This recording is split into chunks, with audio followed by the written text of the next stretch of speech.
మనమందరం కళ్ళు మూసుకున్నట్లయితే జన్మ ప్రార్థన చేసుకుని వాక్య భాగాన్ని ధ్యానించుకుందాం.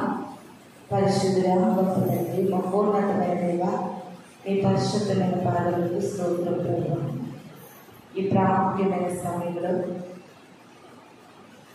దీనదాసురాలని సన్నిధిలో నిలబడి ఉండగా నన్ను పూర్తిగా మీ సిలువ చాటును మరుగు చేసుకుని నాతో మాతో మీరు మాట్లాడి ప్రభువా, ఈ భయంకరమైన లోకంలో తండ్రి మీ కొరకు ప్రత్యేకంగా మీరు అక్కడికి ఎత్తబడే విధంగా మేము ఎలాగా జీవించాలో, ఎట్టి రీతిగా మేము సిద్ధపడాలో నాతో మాతో సూటిగా తేటగా మాట్లాడమని అయా నన్ను పూర్తిగా ప్రభా మీ సిలువించాలని మరుగు చేస్తుంది. మీరే ఇక్కడ నిలబడి ప్రభా ప్రతి హృదయాలను తట్టండి ప్రభా, మేలు కల్పన తండ్రి.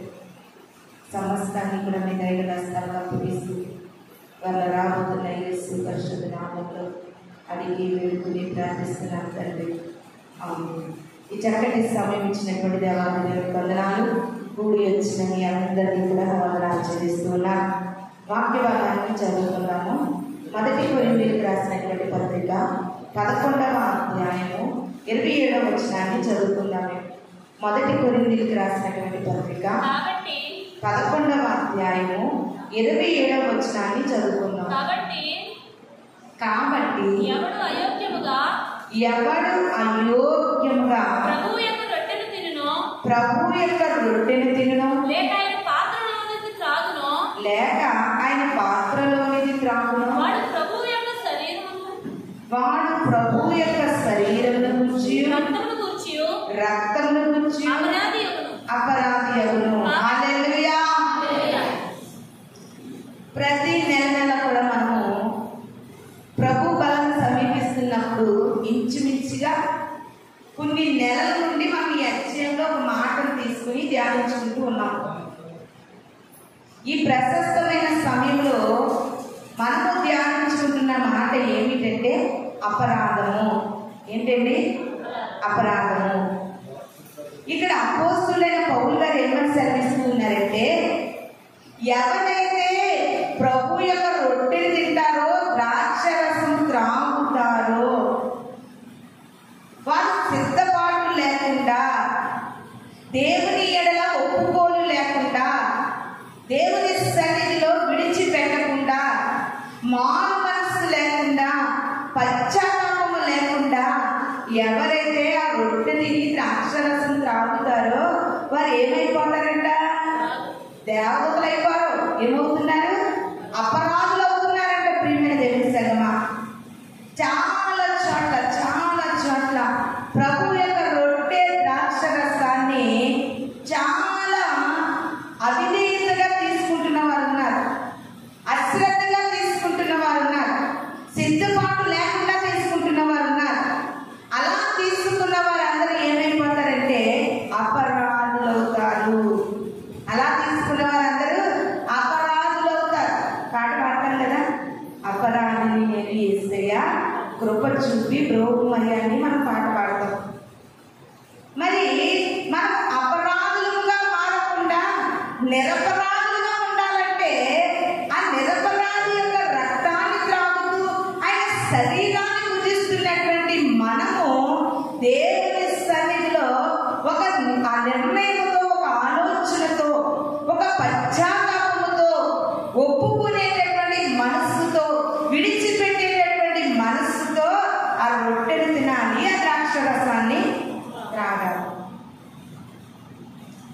అపోస్తులైన పౌలు గారు ఈ రీతిగా మనకు బోధిస్తూ ఉన్నారు. ఎందుకు అపోస్తులైన పౌలు గారు ఈ మాటలు మనకు తెలియజేస్తున్నారంటే, పొరపాటున నువ్వు ఆకతాయితనంగా అవిధేయతతో నువ్వు తీసుకోవద్దు అని ఎందుకు తెలియజేస్తున్నారంటే, యేసుక్రీస్తు ప్రభు వారు సిలువ మరణానికి అప్పగించుకునేటప్పుడు అందరూ నా వైపు చూడండి, ప్రతి ఒక్కరు కూడా నా వైపు చూడండి. నా వైపు చూస్తూ వాక్యాన్ని వినండి.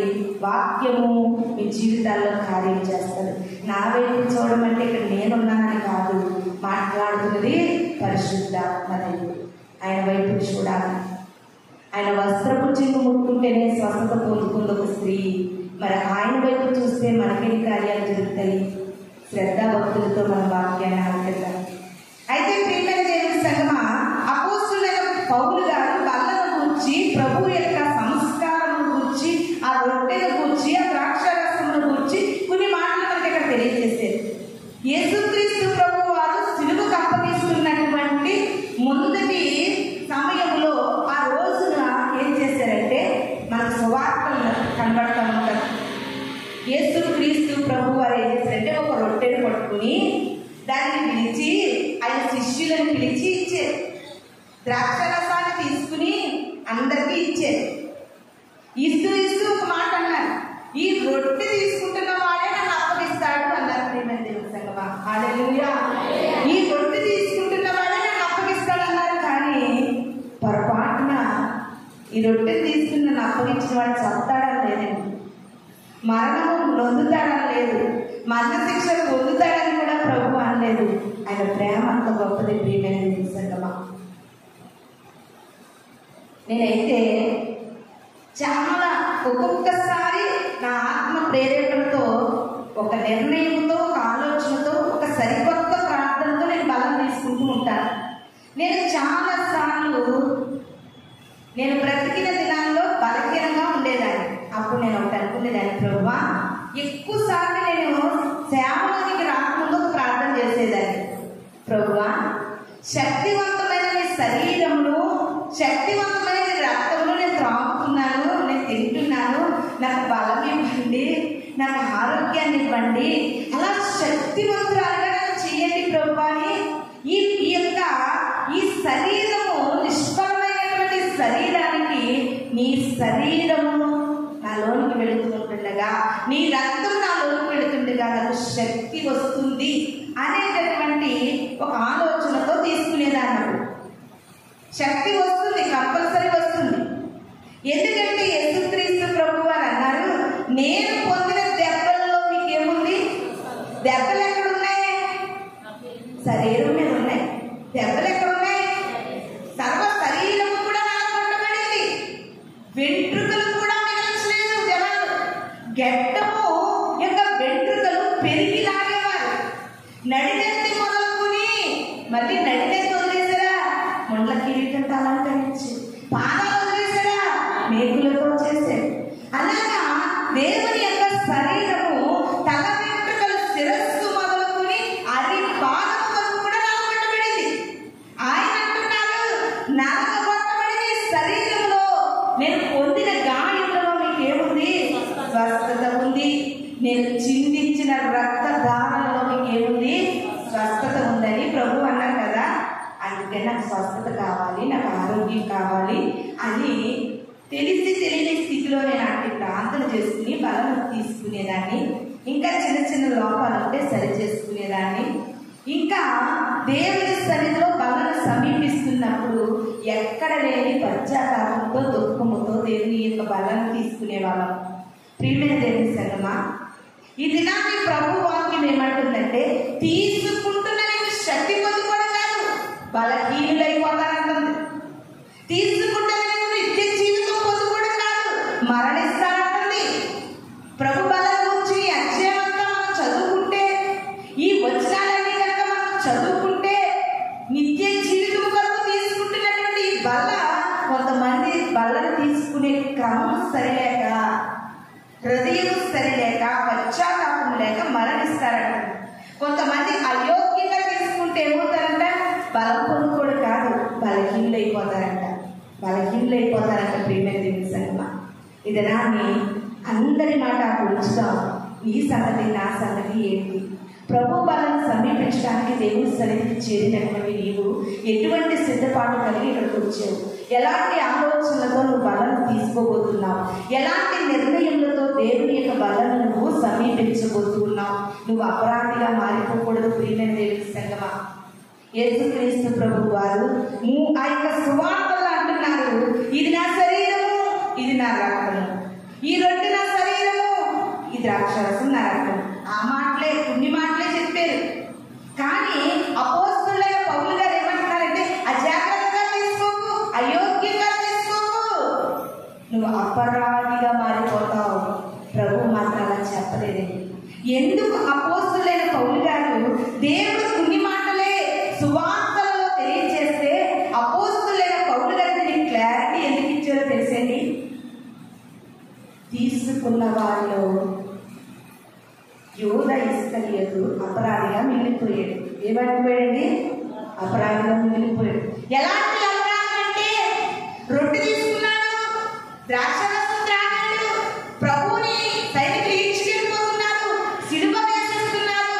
ఆ అపరాధము ఇస్కరియోతు యూదాని ఎంతవరకు నడిపించిందంటే ఉరి పోసుకుని చచ్చిపోయేటట్టుగా నడిపించింది. ప్రియమైన దేవుని సంగమా, తన నడుము చెట్టుకు ఊరేసుకుని చచ్చిపోతే నడుము 2 ముక్కలుగా, ఆ కాలాన్ని ఇళ్లలో వేసుకునేవారు కాదేమో, మరి చెట్టుకి వేసుకున్నారు మన యోధా గారు.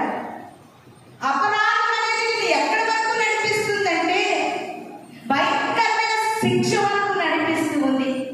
అందుకనే యోధా వలె మనం అవ్వకూడదని ఇస్కరియోతు వలె మనం అయోగ్యంగా తీసుకుని అలాంటి మరణాలు, అలాంటి శాపాలు, అలాంటి క్రియలు మనం జరిగి రాకూడదని తీసుకునేటప్పుడే జాగ్రత్తగా తీసుకోమని అపోస్తులైన పౌలు గారు కొరింథీయుల పత్రికలో మనకు తెలియజేస్తూ ఉన్నారు. ఎలాంటి ఎంతటి అపరాధం గురించి తెలుస్తుంది. ఎంతటి అపరాధాన్ని మూటగట్టుకున్నాడు, ఎంతటి పాపాన్ని మూటగట్టుకున్నాడు. పాట పాడితే సరిపోదు, ఎన్నో పాపాలు చేసి మూటగట్టుకున్నాను, ఎన్నో దోషాలు చేసి దోషినయ్యాను అని పాడితే కాదండి. మూట కట్టిన పాపాలను విప్పాలి, విప్పి ప్రతిదీ దేవుడి సన్నిధిలో అప్పగించాలి, ఒప్పుకోవాలి, విడిచిపెట్టాలి. మూట కట్టి ఎన్నాళ్ళు దాస్తావు? దాచినంత కాలం కూడా నువ్వు అపరాధిగా మిగిలిపోతావు. ప్రభు వల్ల ఎంత భయంకరమో ప్రియమైన దేవుని సంగమా, ఎంత భయంకరంగా కనబడుతుంది. ప్రభు బలలో పాల్గొన్నటువంటి యోధా ఉరితాడుకి ఆహుతైపోయాడు, మరణానికి ఆహుతైపోయాడు. నిత్య రాజ్యానికి చేరలేని జీవితం, నిత్య జీవితాన్ని పొందుకోలేనటువంటి దౌర్భాగ్యపు జీవితాన్ని యోధా తనకు తానుగా తెచ్చుకున్నాడు. దినాన్ని బలం సమీపిస్తున్న నీవు కూడా అలాంటి శాపము తెచ్చుకోకుండా, అలాంటి అపరాధిగా నువ్వు మిగిలిపోకుండా ఉండాలంటే ముందుగా నువ్వు అయోగ్యముగా ఉండకూడదు, అయోగ్యముగా చేయకూడదు. యోగ్యత కలిగిన బిడ్డగా బలం సమీపించండి. ప్రియమైన దేవుని సంగమా, బలం సమీపిస్తూ ఉన్నప్పుడు నీ హృదయంలో నుండి పశ్చాత్తాపము ఉప్పొంగిపోతూ ఉండాలి. చాలా మంది బలం సమీపిస్తూ ఉన్నప్పుడు పాపములు ఒప్పుకోరు, పాపములు విడిచిపెట్టరు, మారు మనసు పొందరు. దేవుని సన్నిధిలో ఎట్టి రీతిగా మనం బలం సమీపించాలో కూడా తెలిసి తెలియని స్థితిగతుల్లో చాలా మంది బలం సమీపిస్తూ ఉన్నారు. అపరాధము ఒక వ్యక్తిని ఎంత ధ్వంసం చేస్తూ ఉందో కొన్ని మాటలు మనం ఈ దినాన్ని ప్రభువుల పరిశుద్ధ గ్రంథంలో నుండి కొన్ని మాటలు మనము తెలుసుకుందామండి. లేవియాకాండము 5వ అధ్యాయము, లేవియాకాండము 5వ అధ్యాయం. అపరాధము, ఒక వ్యక్తిలో అపరాధం ఉంటే ఆ వ్యక్తి జీవితము ఎంత భయానకమవుతుందో ప్రియమైన దేవుని సంగమా చూద్దాం ఒకసారి. 5వ అధ్యాయము 3వ వచనం. లేవియాకాండము 5వ అధ్యాయం.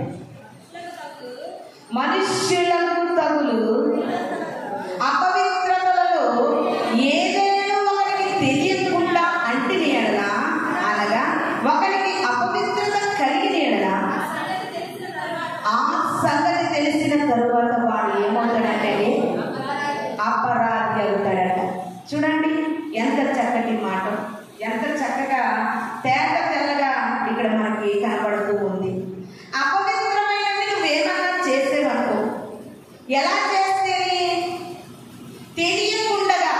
బాగా గమనించాను అమ్మా, మీరు మీ రెఫరెన్స్లు బైబిల్లో చూసేసి మళ్ళీ ఇంకొక రెఫరెన్స్ తీస్తే మళ్ళీ బైబిల్ చూసేస్తారు. ప్రార్థన అయితే రెఫరెన్స్ అంటే ఏమైనా చెప్తారా? మీరు బైబిల్ తిరిగేసే కంటే కూడా ఎక్కువగా ఒక నోట్స్ పెన్ తెచ్చుకోండి, చెప్పిన రెఫరెన్స్లు రాసుకోండి.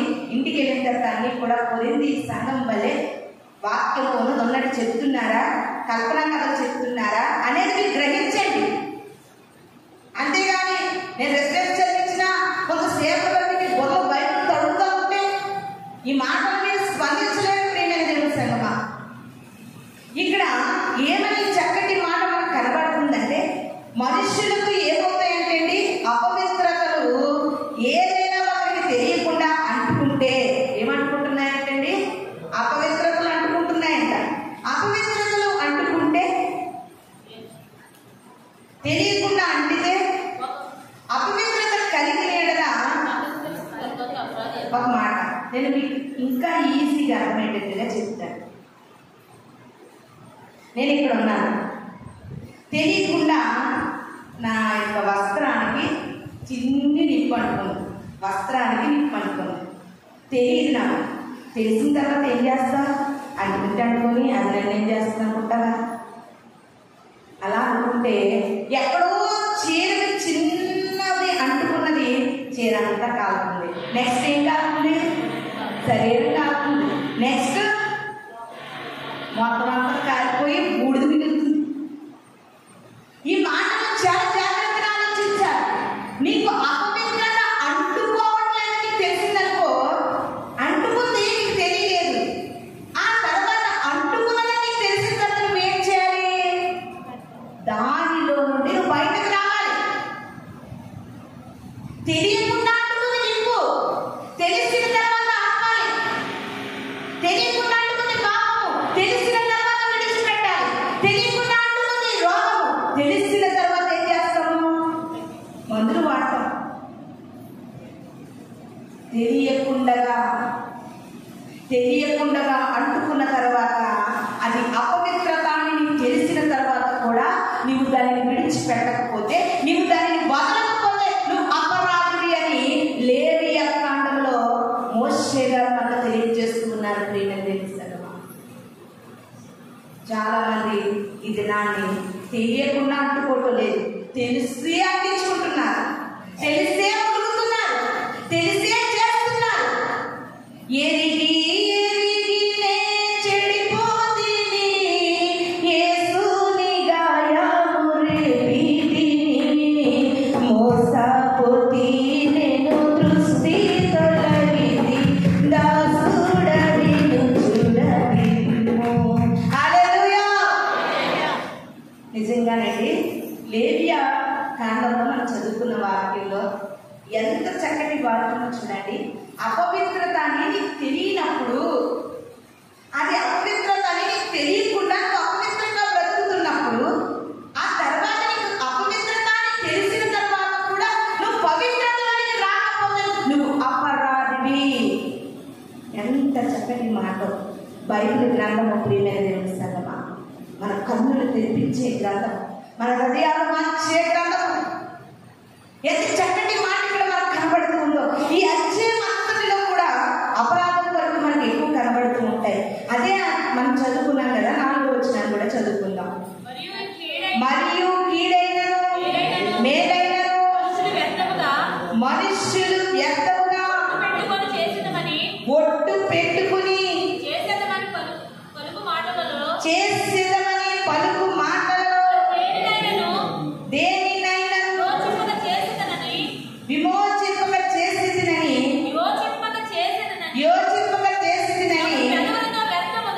మన ఒకడు పెదవులతో వ్యర్థముగా ఒట్టు పెట్టుకుంటే అది తెలిసిన తర్వాత అక్కడ అపరాధి అవుతాడు. హల్లెలూయా, హల్లెలూయా. దేవుడితో వేలాపాలాలు, హేళన, దేవుడి దగ్గర హేళన. ఎంత చక్కటి మాట. నేను క్లియర్గా చదువుతున్నాను, చదువుతుండగా మీరు అర్థం చేసుకోండి.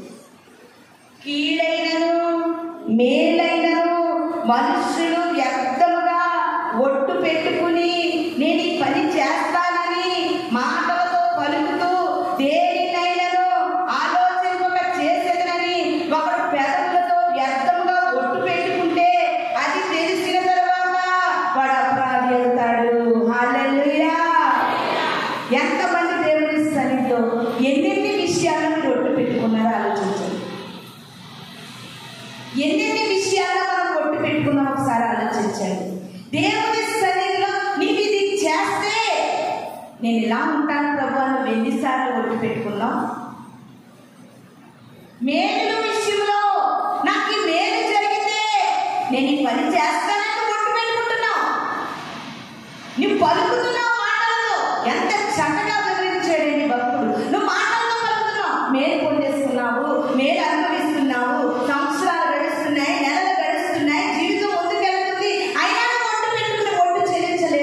నువ్వు అపరాధివి. వాక్యం అంటుంది నువ్వు అపరాధివి.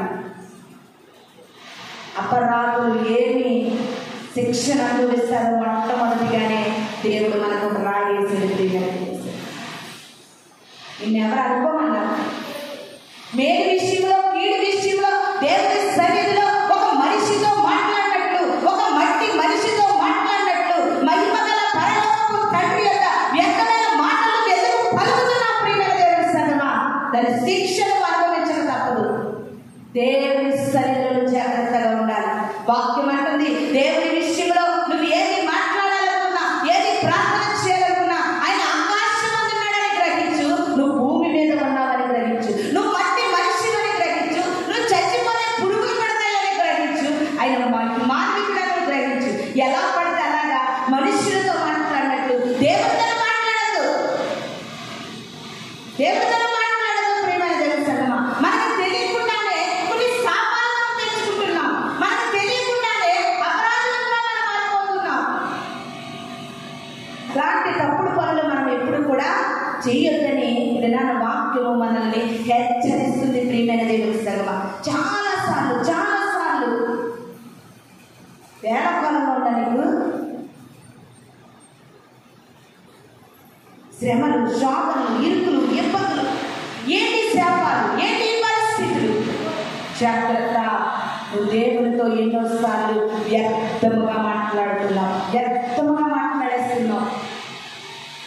ఆయన వచ్చి మళ్ళీ అడగడు కదా, ఏమ్మా కష్టంలో ఉన్నట్టు ఒట్టు పెట్టుకున్నావు, వ్యర్థముగా పలుకులు పలికావు, యోచనలు యోచించావు, ఏది అని ఆయన అడగడు కదా. అనుకుంటున్నావా? కంపల్సరిగా అపరాధానికి తగిన శిక్ష నీకు వస్తుంది. ప్రియమైన మనము నిరపరాధులుగా ఉండాలని ప్రభు యొక్క ఆశ్రయం ఉన్నది. ఇంకొక వచనాన్ని అదే ఆశ్రయంలో 17వ వచనాన్ని ఒకసారి చూద్దామే. చేయకూడనిది యెహోవా ఆజ్ఞాపించిన వాటిలో దేనినైనను చేసి ఒకడు పాపి అయిన యెడల తన పొరపాటున జరిగినను అతడు అపరాధి తన దోషములకు శిక్ష భరించును. ఎంత చక్కటి మాట చూడండి. ఏమంటారంటే కొంతమంది, అయ్యయ్యో దేవుల్లో బ్రతుకుతున్నామండి, ఇలా బ్రతకకూడదని తెలుసు, పొరపాటు అయిపోయింది. ఏమంటున్నారు? పొరపాటు అయిపోయిందండి. అలవాట్లో పొరపాటు అంట. పొరపాటు అయిపోయిందని సైన్యాధిపతుల దగ్గరికి వెళ్ళి అడుగుతున్నాడండి యోధ. అయ్యా ఈ కాళ్ళు పట్టుకుంటాను బాబు, కాళ్ళు పట్టుకుంటాను, పొరపాటు అయిపోయిందయ్యా, 30 వెండి నాణాలకి పరిశుద్ధిని మీకు అమ్మేసానయ్యా, ప్రేమమైంది మీకు అమ్మేసానయ్యా, దయామైంది మీకు అమ్మేసానయ్యా, నాకు తెలియకయ్యా, ఇప్పుడు తెలిసిందయ్యా, నా పొరపాటు నాకు తెలిసింది, ఇచ్చేది బాబాయండి. ఏమంటున్నారండి? ఇచ్చేది బాబు. ఎందుకు? మీరు ఇచ్చిన వెండి నాణాలు మీకు ఇచ్చేస్తానయ్యా, నేను 30 వెండి నాణాలు మీకు ఇచ్చేస్తాను, నాకు పరిశుద్ధాత్మ నాకు ఇచ్చేయండి, యేసుక్రీస్తు నాకు ఇచ్చేయండి అన్ని నెత్తి నోరు కొడుకున్న యోధాకే తినలేదు. ఇచ్చారా? పొరపాటు తెలుసుకున్నాక పరిశుద్ధుడిగా మాట్లాడే అవకాశం ఉందా?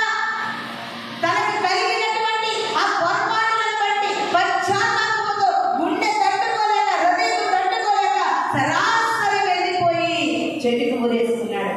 ఒక అపరాధి మనిషిని ఏదైనా చేస్తుంది. ప్రియమైన దేవుని సంగమా, ఎంత చక్కటి మాటలు చూడండి. చేయకూడదని తెలుసు, ఆజ్ఞలు మించిన వాటన్నిటినీ తెలుసు, అయినా నువ్వు పాపమైపోయావు, తర్వాత పొరపాటు జరిగిపోయింది అని నువ్వు అన్నా సరే నువ్వు అపరాధివి, అన్నా సరే నువ్వు అపరాధివి. మనం అపరాధులుగా ఉండకూడదు. ప్రియమైన దేవుని సంగమా, అపరాధికి శిక్ష ఉందని అనండి.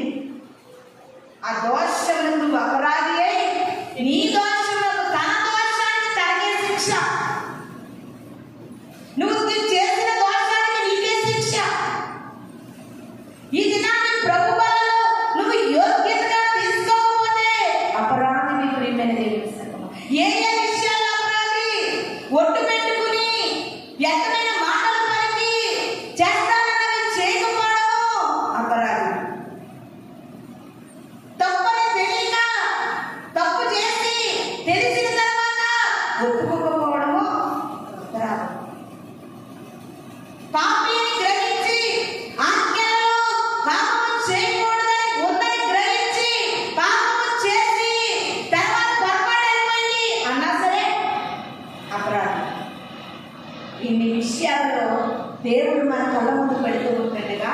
ఏ విషయంలో మన అపరాధము మనకి గుర్తుకొస్తుంది ప్రియమైన దేవుని సంగమా?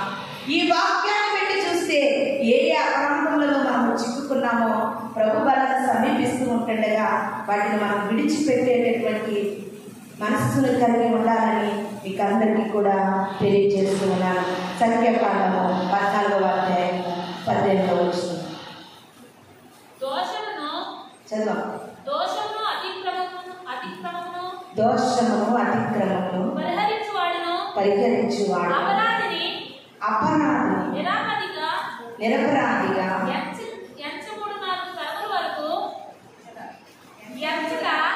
ఎంచక 3-4 తరముల వరకు తండ్రుల దోషము కుమారుడి మీదకి తెచ్చివాడునై ఉన్నాడని నీవు చెప్పిన మాట చొప్పున నా ప్రభువు యొక్క బలము కనపరచబడును గాక.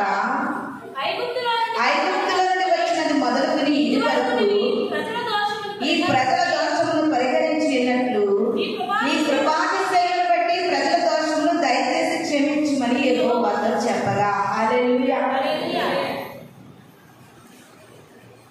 దేవాది దేవుడు ఏం చేస్తున్నాడంటే దోషమును అతిక్రమమును పరిహరించక అపరాధిని అంటే నిరపరాధిగా ఎంచడంట. ఏం చేస్తాడంటే అపరాధిని నిరపరాధిగా ఎంచడంట. ఒకసారి ఉపవాస కాలంలో దైవసేవగా వెళ్ళి ఆయన లంచము గుర్తుందమ్మా, ఆయన లంచం తీసుకునేదేమిటి కాదు. బాబు నేను అపరాధిని, నాకు తెలుసు నేను అపరాధిని, అయినా నీ సన్నిధికి నేను కొంచెం ఏదో ఇస్తాను, నన్ను నిరపరాధిని ఎంచుతావా? ఎంచండి, ఎంచడు. ఆయన అపరాధిని నిరపరాధిగా ఎంచేదేమో కాదు. ఆయన పాపము చేస్తే దేవదూతలను కూడా విడిచిపెట్టలేదు ప్రియమైన దేవుని సంగమా. ఆయన అన్యాయము చేత అసంభవం. ఇది దాన్ని చాలా న్యాయాన్ని జరిగించేటటువంటి మా చిన్నప్పుడు ఎక్కడో కోర్టులు ఉండేవి. ఉంటే టౌన్లో పోలీస్ స్టేషన్ ఉండేవి, పల్లెటూరులో కాకుండా. ఇప్పుడు అలా కాదండి. ఇప్పుడు టౌన్కి వెళ్ళి పోలీస్ స్టేషన్లు ఉంటున్నాయి, మండలానికి పోలీస్ స్టేషన్లు ఉంటున్నాయి. మళ్ళీ ఆ పోలీస్ స్టేషన్లో రూరల్ స్టేషన్ అంటున్నారు, ఇంకా వేరే పోలీస్ స్టేషన్. ఇలాగ ఒక మండలంలోనే 2-3 రకాలుగా డివైడ్ చేసి ఉన్నాయి. అంటే అప్పటిలో ఎక్కడో ఊరిలో పోలీస్ స్టేషన్ ఉండేది. ఇప్పుడు ప్రియమైన దేవుని సంగమా పోలీస్ స్టేషన్స్ పెరిగిపోయి పోలీస్ ఉద్యోగం అంటే ఎవరికో ఒకరికి ఎక్కడో ఒకరికి వచ్చేది. పోలీస్ ఉద్యోగాలు పెరిగిపోయి, కోర్టులు పెరిగాయి, న్యాయస్థానాలు పెరిగాయి, లాయర్లు పెరిగారు. ఇవన్నీ పెరిగాయంటే దానికి కారణం ఏంటి? అపరాధాలు పెరిగాయి. హల్లెలూయా. అపరాధాలు పెరిగిపోయి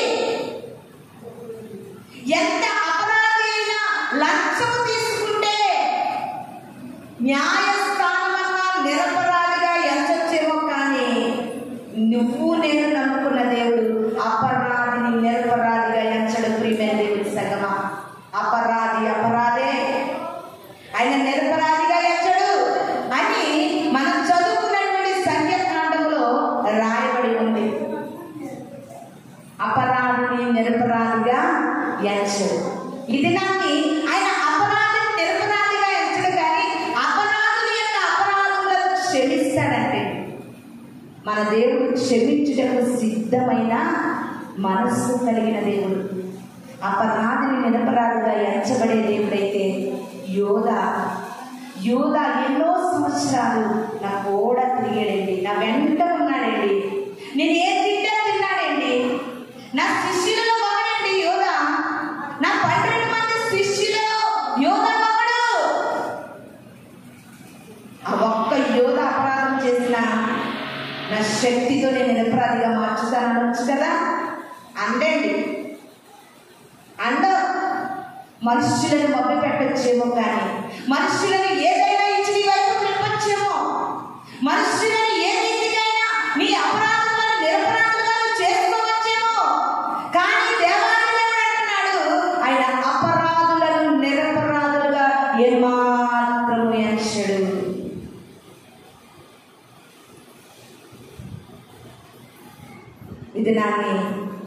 నీవు ఒకటి గ్రహించు, దేవుని బలన సమీపిస్తున్న నీవు అపరాధిగా మిగిలిపోవద్దు. నీవు అపరాధిగా ఉంటే నీ అపరాధములను బట్టి ప్రాయశ్చిత్తం పొందు, దేవుని క్షమాపణ పొందుకో. కానీ నేను అపరాధిని కదా, నా పరిస్థితులను బట్టి చేస్తున్నాను కదా, నా స్థితిగతులను బట్టి చేస్తున్నాను కదా, ప్రాణం పోయే దశలో కూడా నీతిగా నిలబడు.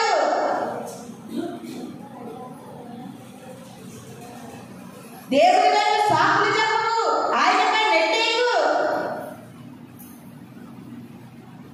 సాకులు నేను తృప్తిపరచుకోవడానికి తప్ప దేవుని మాత్రము అపరాధులను నిరపరాధులుగా చేయడం ప్రియమైన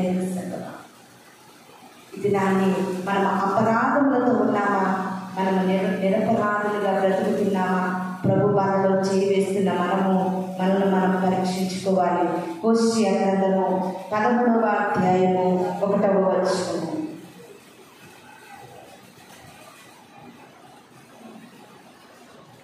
హోషేయ గ్రంథము 13వ అధ్యాయం. వేళ మీద తీయాల బైబిల్, రోజు తీస్తే వస్తుంది బైబిల్, అప్పుడప్పుడు తీస్తే నీకెక్కడ వస్తుంది బైబిల్?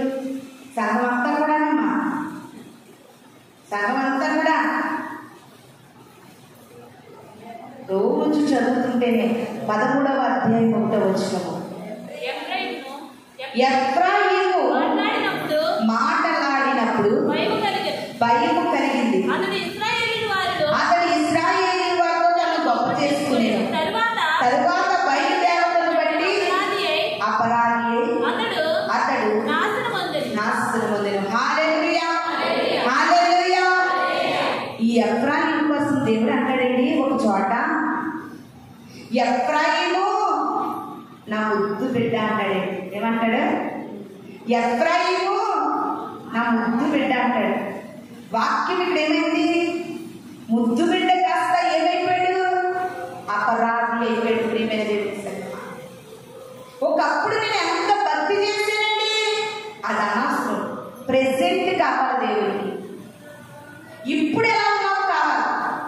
ఒకప్పుడు ఎన్ని గంటలు మోకరించాను, అనవసరం. ఇప్పుడు చెప్పు.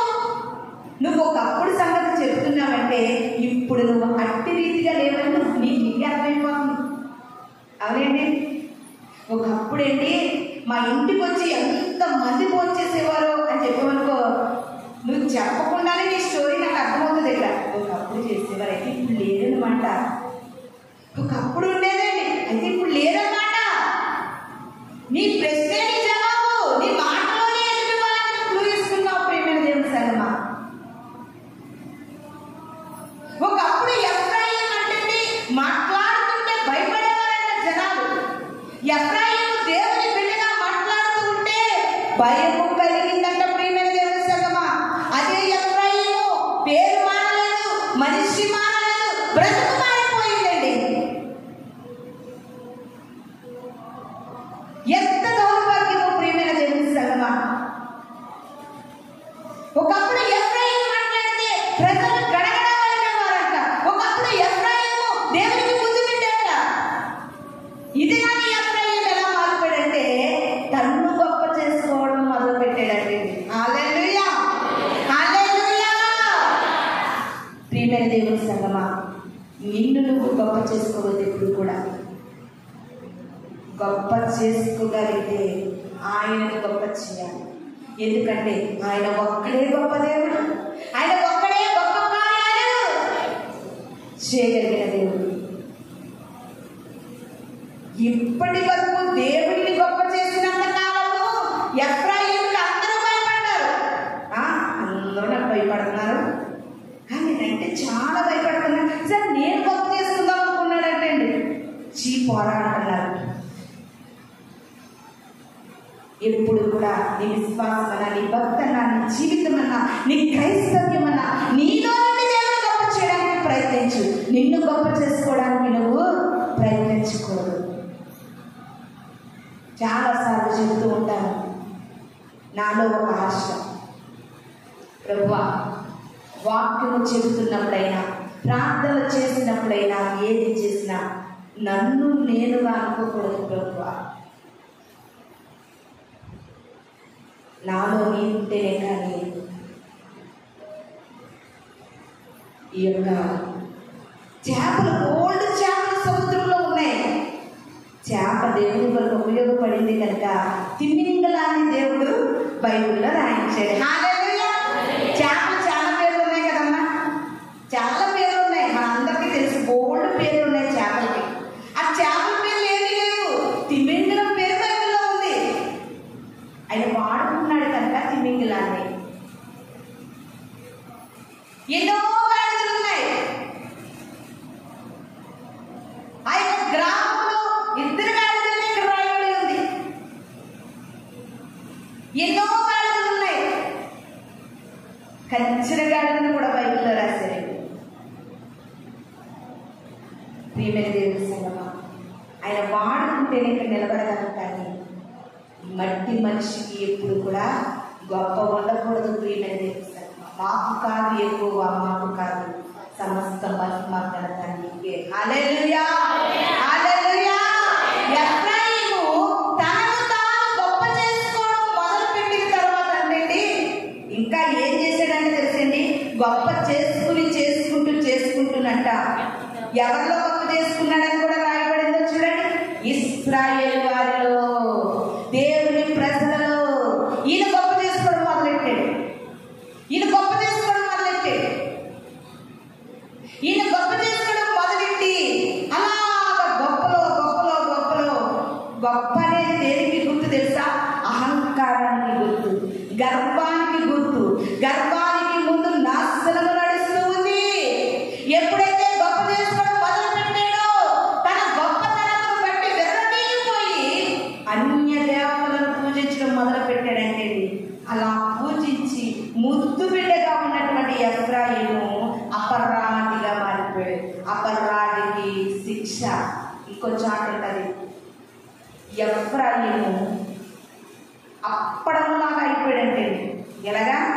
అప్పడంలాగా. ఎఫ్రాయిము ఎండిపోయిన స్థితిలో ఉన్నాడంటే వాక్యము. ఇది నాన్న ప్రియమైన దేవుని సంగమా, అపరాధములు కనుక నీలో ఉంటే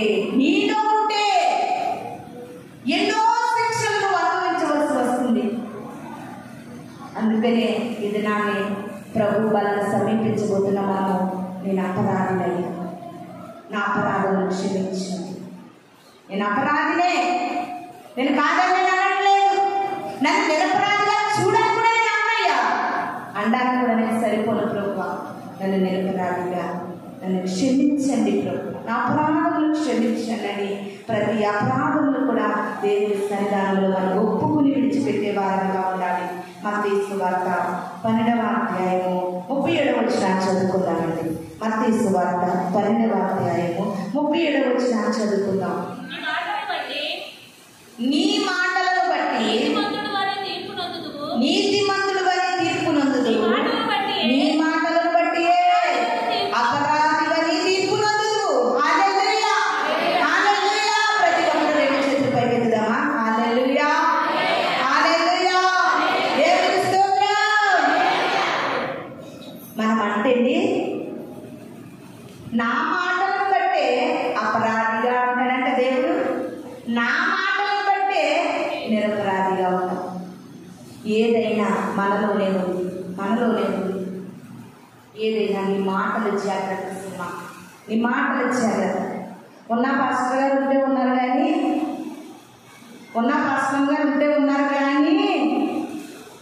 అని మాట్లాడుతున్నావు కదా, మూతుమే కొట్టాను నేను. హల్లెలూయా, హల్లెలూయా. నీ మాటలను బట్టి నువ్వు అపరాధివి. నీ మాటలను బట్టి నువ్వు ఒక అపరాధిగా దేవునికి కనబడుతున్నావు. పాస్టర్ గారు దేవుడు బ్రతకాలండి ప్రతి ఒక్కరు. దినాన్ని ప్రభు అడుగుతున్నాడు, నీ మాటలతో ఎన్నిసార్లు నువ్వు దినాన్ని అపరాధిగా మిగిలిపోయి ఉన్నావు. బూతు మాటల, సరస్వతుల, వెటకారాల, ఏ మాటలతో నువ్వు ఈ దినాన్ని దేవుని సన్నిధిలో ఉండి అపరాధిగా కనబడుతూ ఉన్నావు. ప్రియమైన దేవుని సంగమా, నీ మాటలను బట్టి ఏదైనా చెప్పు. నీ మాటలను బట్టి నువ్వు నీతిమంతుడివి, అదే మాటలను బట్టి నువ్వేమి అపరాధి. అందుకనే యెషయా భక్తుడు అంటున్నాడు, అపవిత్రమైన పెదవులతో నిన్ను ఎలా స్తుతించాలి నేను? ప్రభువా ఎలా పలకాలయ్యా? ఉదయం లేచినప్పటి నుండి నోటికి అపవిత్రమైన మాటలు. అందుకనే నా పెదవులను దాల్చండి. నువ్వు అడుగుతున్నావా దేవుని సన్నిధిలో? మాటలు కూడా చాలా జాగ్రత్తగా ఉండాలి ప్రియమైన దేవుని సంగమా. ఎక్కువగా క్రైస్తవులు తక్కువ మాట్లాడాలంటే ఎలా మాట్లాడాలి? తక్కువ మాట్లాడాలి. అందుకే సులభోని జ్ఞానం అన్నారు, అధికమైన మాటలలో దోషం ఉండకపోదు. ఎవరి దగ్గర కూర్చుని మాట్లాడుతున్నావా 5-10 నిమిషాలు తేల్చేసుకో. ఎక్కువ మాట్లాడదు, వ్యర్థమైన మాటలు వస్తాయి, దోషపు మాటలు వస్తాయి. ప్రియమైన దేవుని సంగమా, మన మాటలు బట్టి కూడా దేవుడు మనం అపరాధులము నీతిమంతులను కూడా తెలుస్తానంటున్నాడు. ఇది నువ్వు ఎలా బ్రతుకుతున్నావో వాళ్ళను సమీపించబోతున్న నువ్వు గ్రహించుకోవాలి. గలతీయులకు రాసిన పత్రిక 2వ అధ్యాయము 18వ వచనము. గలతీయులకు రాసిన పత్రిక 2వ అధ్యాయము 18వ వచనము. నేను పడగొట్టిన వాటిని మరలా కట్టిన ఎడల నన్ను నేనే అపరాధిగా కనపరుచుకుందును కదా. హల్లెలూయా. ఏటి పడగొట్టడము? ఎందుకు అపరాధులము? ఏటి పడగొడుతున్నాము? మళ్ళా ఏది కడుతున్నాము? ఆత్మీయమైన అర్థము తెలియజేస్తుంది ప్రియమైన దేవుని సంగమా. పరిశుద్ధాత్మ మనతో మాట్లాడుతుంది. ఒకప్పుడు ఒక త్రాగుబోతుగా కట్టేవు, పడగొట్టేవు, మళ్ళా కడతావా? అపరాధి. ఒకప్పుడు పాపిగా జీవితాన్ని కట్టుకున్నావు. దేవునిలో బాప్తిసం ఇచ్చినప్పుడు ఏమంటారో తెలుసండి? మేము బాప్తిసం ఇచ్చినప్పుడు బాప్తిసం తీసుకుంటున్న వాడిని ఏమంటారు తెలుసా? నీ పాత జీవితాన్ని నువ్వేం చేస్తావు? సమాధి చేస్తావా? సమాధి పైకి ఉండదు, పడగొట్టేస్తా, కింద సమాధి. ఒకప్పుడు అబద్ధాలతో, ఒకప్పుడు మోసాలతో, ఒకప్పుడు దోషాలతో, ఒకప్పుడు గర్వముతో, ఒకప్పుడు అహంకారంతో, ఒకప్పుడు దైత్యమైన మాటలు పలుకుతూ అనేక రీతిలుగా బ్రతికి ఇప్పుడు దేవుని దగ్గరికి వచ్చిన నీవు మరలా కట్టడానికి ప్రయత్నిస్తున్నావా? నువ్వు అపరాధివి.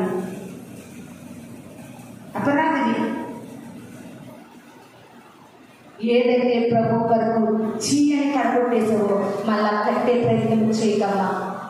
కట్టే ప్రయత్నాలు చేయకండి ప్రియమైన దేవుని సంగమా.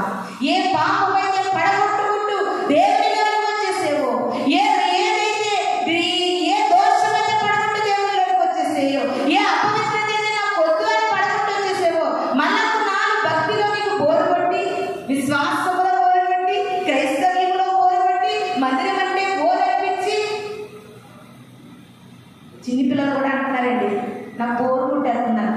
ఏం కొడుతుంది? బోరు కొట్టేస్తున్నాను. చిన్నపిల్లలు కూడా మాట్లాడుతున్నారు ఇలాంటి మాటలు. కొన్నాళ్ళు క్రైస్తవ్యం వచ్చిన తర్వాత ఇవన్నిటి మీద బోరు కొట్టి మళ్ళా వెనక్కు ఆ పాపములను కట్టడానికి ప్రయత్నిస్తే నువ్వు అపరాధివి.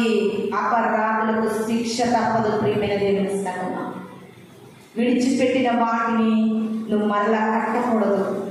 అందుకనే పేతురు భక్తుడు అన్నాడు, కుక్క తన వాంతికి దిగినట్లుగా మీరు దేవునిలో ఉంటూ కక్కిన దాని వైపు మళ్ళా వెళ్ళిపోతున్నారు అంటున్నాడు. ఈ మాట ఎంత భయంకరంగా లేదు? కుక్క అంటే వాంతు చేసి వాంతుని మళ్ళీ అక్కడ తింటాదంట, అది మళ్ళీ నాకుతుందంట. మనకైతే వాంతు వచ్చింది అనుకోండి, అర్జెంటుగా ఆ ప్లేస్లో నుండి పక్కకు రాకపోతే ఇంకా కడుపులో తిప్పడం ఆగదు, ఆ స్మెల్ భరించలేము. క్రైస్తవులు కూడా అలాగే కక్కిన దానిని మళ్ళా తింటున్నారు, విడిచిపెట్టిన దాన్ని మళ్ళా కడుతున్నారు, వద్దనుకున్న దాన్ని మళ్ళా కావాలనుకుంటున్నారు. ప్రియమైన దేవుని సంగమా, అలాంటి పరిస్థితి నీలో ఉంటే నువ్వు అపరాధిగా ఎంచబడుతున్నావు. లాస్ట్ అండ్ ఫైనల్గా ఒక్క మాటను చూసుకుని మనం గురించుకుందాం. యాకోబు పత్రిక 2వ అధ్యాయము 10వ వచనం. యాకోబు పత్రిక 2వ అధ్యాయము 10వ వచనం. ఎవడైనను చదువు ధర్మశాస్త్రం అంతయు గైకుని ఒక్క ఆజ్ఞ విషయంలో తప్పిపోయిన ఆజ్ఞలన్నిటి నిత్యము అపరాధియగును. హల్లెలూయా, హల్లెలూయా. ఈ యొక్క పరిశుద్ధ గ్రంథం ఏమని తెలియజేస్తుందంటే ప్రియమైన దేవుని సంగమా, నీతిమంతుడు ఒక్కడను లేడు. ప్రియమైన దేవుని సంగమా, ధర్మశాస్త్రం అంతా గైకుని ఒక్క ఆజ్ఞను తప్పిపోయినా నువ్వు అపరాధం అంటే ఎలా బ్రతుకుతామండి? ఇంకా బ్రతకగలమా? బ్రతికినటువంటి మన పితరులను మనం జ్ఞాపకం చేసుకుంటే బ్రతకగలం. ఎవరినైనా మనము మన కళ్ళ ముందు రోల్ మోడల్గా పెట్టుకుంటే మనం బ్రతకగలం. చూడండి, చాలా మంది ఇది నాటి సమాజం ఎలా బ్రతుకుతుందంటే సెలబ్రిటీని రోల్ మోడల్గా పెట్టుకుని బ్రతుకుతుంది అమ్మ కాలం. అవునండి, వాడు వేసుకున్న ప్యాంటు, ఆ చిరిగిపోయిన సొక్కలు, ఆ చిరిగిపోయిన ప్యాంట్లు, జుట్లు. మా చిన్నప్పుడు చీరలతో కథ వచ్చేవాడు. ఆయన దగ్గర చీరలు ఎలా సేల్ అవుతున్నాయంటే, పలానా సినిమాలో హీరోయిన్ పెట్టింది చీర అంటే చాలండి, ఇంకా బడ బడ బడ బడ తీసేసుకుంటారు. అలా ఉంది లోకము. అపోస్తలులైన పౌలు గారు బ్రతుకుట క్రీస్తు కొరకు శ్రావణ ఆయన రోల్ మోడల్గా పెట్టుకో. నువ్వెందుకు బ్రతకలేదు దేవుని కొరకు? యోసేపుని రోల్ మోడల్గా పెట్టుకొని యావస్తులు పాపము యోసేపు దగ్గరికి పరిగెత్తుకుని వచ్చిందండి. పాపము వచ్చిన పాపాన్ని కూడా విడిచిపెట్టి తోసుకుంటూ పోయాడు. మనమేమంటామంటే దేవుడే పంపించాడండి పాపాన్ని. మనమేమంటాం? దేవుడే పంపించాడు ఈ పాపాన్ని, లేకపోతే ఈ అవకాశం ఎందుకు ఇస్తాడంటాం మనం. బైబిల్ గ్రంథంలో 3 మంది ఉన్నారు. వాళ్ళందరినీ మన రోల్ మోడల్గా పెట్టుకుంటే అపరాధంలో పడిపోకుండా, పాపంలో పడిపోకుండా, దోషంలో పడిపోకుండా, వేషంలో పడిపోకుండా దేవుని కొరకు మనం నిలబడగలుగుతామా? నీకు నమ్మకంగా ఉందా? నమ్మకం ఉంటే హల్లెలూయా చెప్తాం. హల్లెలూయా, హల్లెలూయా. దేవుని కృప వల్ల హల్లెలూయా చెప్పిన ప్రతి ఒక్కరిని దేవుడు అపరాధంలో నుండి విడిపించి ఆయన నమ్మకస్తులుగా దేవుని కొరకు బ్రతికే వారిగా దేవుడు నిలబెట్టుగాక. ఈ కొద్ది మాటలు దేవుడు తన వెలుగులో దీవించి ఆశీర్వదించుగాక. మనమందరం కళ్ళు మూసుకున్నట్లయితే చిన్న ప్రార్థన చేసుకుందాం. పరిశుద్ధుడా, పరిశుద్ధుడా, పరిశుద్ధుడా, గొప్ప దేవ, ఆశ్చర్యకర, మహోన్నతానికి స్తోత్రాలు ప్రభా. ఈ యొక్క సమయంలో ప్రభా పనికిరాని పాత్ర నిలబెట్టి నీ పనికిలకు ప్రభా అమూల్యమైన రీతిలో ప్రభా మాతో మీరు మాట్లాడినందుకు మీకు స్తోత్రములు ప్రభా. అయా మాలో ఏ అపరాధములు ఉన్నాయో, ఏ పరిస్థితుల్లో మేము అపరాధములుగా మిగిలిపోతున్నామో అనేకమైన వచనముల నుండి మాతో మాట్లాడారు ప్రభా. అయా నా తండ్రి, ప్రభు వలలో పాల్గొని అపరాధులుగా మారిపోయిన యోనా మరణ శిక్ష కొని తెచ్చుకున్నాడు తండ్రి. ఇది నా నీ బలలో పాలు పొందుతున్నా మేము ప్రభా ఆ శిక్ష తెచ్చుకోకుండా మా అపరాధముల నుండి క్షమించబడే భాగ్యాన్ని మాకు దయచేయమని, వీళ్ళ వాక్యము ప్రతి హృదయంలో నీరు కట్టి ఫలింపచేయమని వాళ్ళ రాబోతున్న యేసు పరిశుద్ధ నామములో అడిగి వేడుకుని ప్రార్థిస్తున్నాను తండ్రి. ఆమేన్. మీ అందరికీ వందనాలు.